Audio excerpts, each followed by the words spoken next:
Aloha, in this lecture we're going to take you from unification to statehood. So we're going to take you through the years 1810 through 1843 and quite a tumultuous time in Hawaii's history. An exciting time too, a lot of changes happening and building up to nationhood, Hawaii becoming a nation in 1843.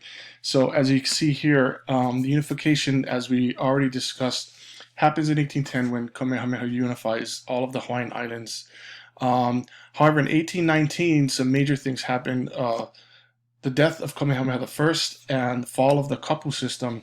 So think back to the lecture on religion, where the importance of the kapu system, and that's going to be abolished or in 1819.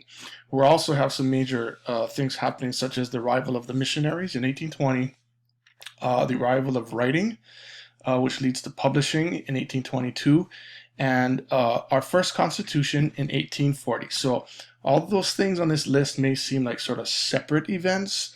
However, taken into the context of this time, really you want to sort of frame it into Hawaii becoming a nation state. So all of these things are kind of building blocks for Hawaii to move into the future post Kamehameha I. So this is going to be under the leadership of Kamehameha II, Liholiho, and primarily Kauikeaoli or Kamehameha III. So let's kind of look at the post-Kamehameha era. 1810, Kamehameha unifies the islands. The kapu system was the system of law under which everything operated. The Aikapu was a major component, kind of go back to the Ho'omana lectures, the religion lectures, and think about what the Aikapu was. And the kapu system in general was the eating restriction, which really made the system function. Without the separation of men and women eating, which was the aikapu, society really couldn't function in the traditional way. So this kind of plays a major focus here, and we see to the right of your screen is Liholiho, Kamehameha's son, and his mother, Keopuolani.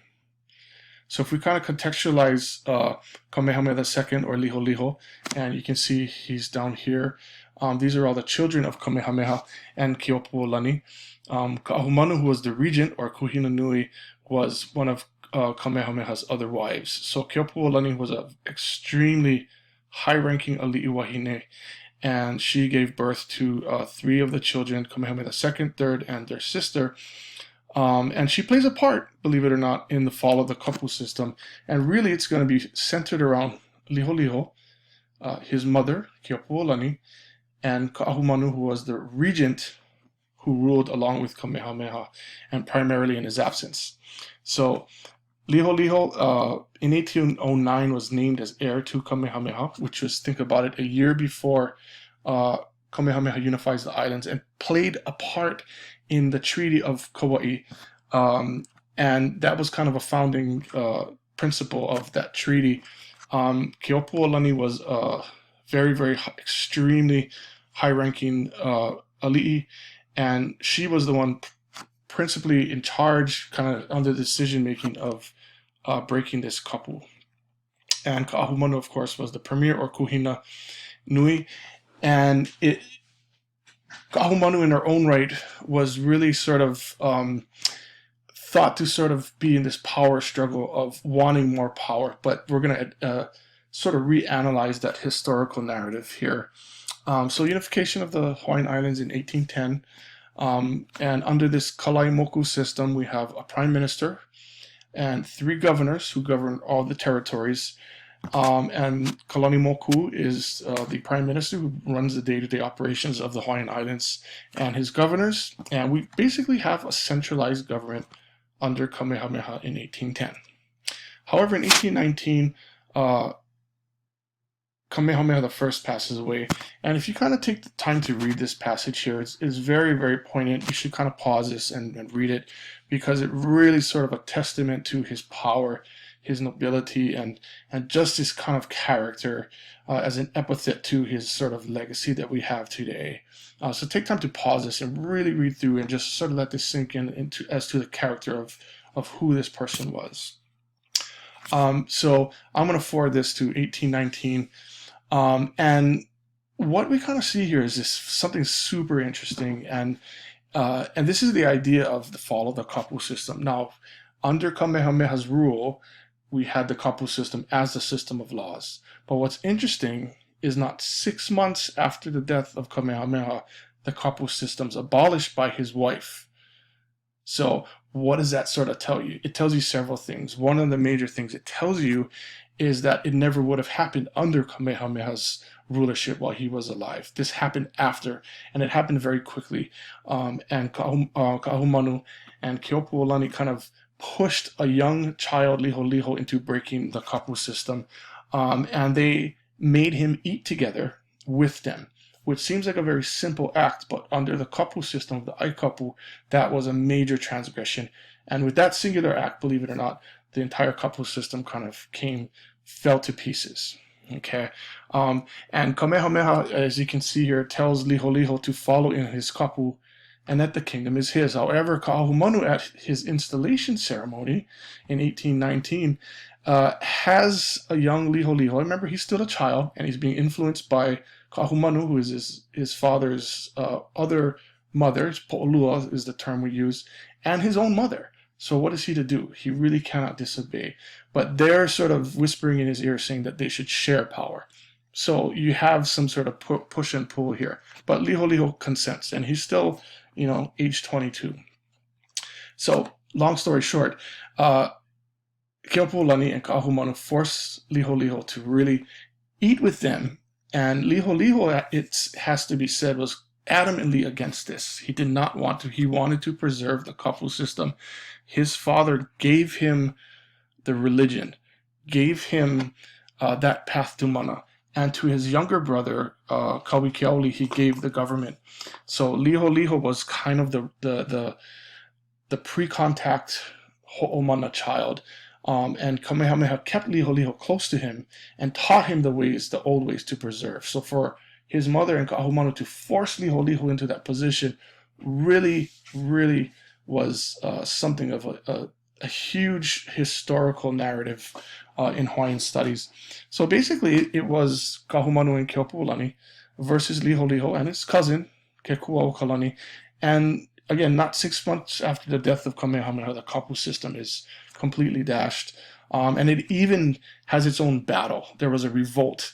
And the interesting part of the revolt of the Battle of Kuamo'o is it wasn't to break the kapu, but the battle was to preserve kapu. People wanted the kapu system. It meant something to them. You read a lot of historical narratives in the 1800s of how bad the kapu system was and how oppressive it was, but that's really not true because people fought to keep it. And in fact, it was the li'i who wanted to end it and the commoners that wanted to preserve it, right? Because if it was oppressive, why would the commoners want to keep it? And why would the elite want to abolish it? So, because they were benefiting from the kapu system, if that reasoning holds true, but it doesn't. And we know now that it was the commoners that backed Liholiho and Kekuaokalani to preserve their system. That was their system, the country people. That's what they knew and that's what they wanted. However, the elite always get their way, and the kapu system was broken in 1819. So that was the law. The kapu system was the law. So what happens to the Hawaiian Islands after 1819? And what is the legacy of Kamehameha? Right? And the question is now, where is the law if there's no kapu system? Well, this is where it kind of changes, and we have to sort of analyze and reanalyze and think about this historical period as very, very dramatic, right? This centralized government that Kamehameha built was now without law, without religion. And remember, kapu was both law and religion. And it was in a vacuum between 1819 and 1840, period of 21 years. Or was it, is the question I'm asking. The elite, and I like to say that it wasn't a complete disaster because the elite still knew their roles. Traditional religion was still being practiced in all parts of the islands.